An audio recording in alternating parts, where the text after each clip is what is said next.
கணவனுக்கும் மனைவிக்கும் சிறிய தகராறு பெரிதாகி ஒருவரோடு ஒருவர் பேசுவதை நிறுத்திவிட்டனர்.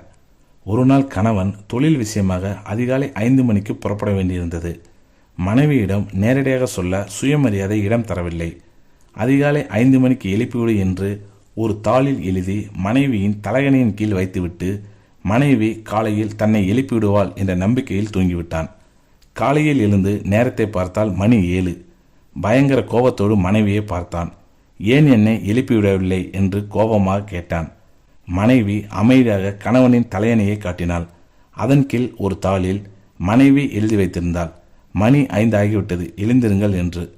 இந்த கதையில் சுயமரியாதையை காப்பாற்ற வேண்டி சீட்டில் எழுதி வைத்த கணவன் காலை தாமதமாக எழுந்தவுடன் கோபத்தில் சுயமரியாதையை மறந்து ஏன் என்னை எழுப்பிவிடவில்லை என்று கேட்கிறார்.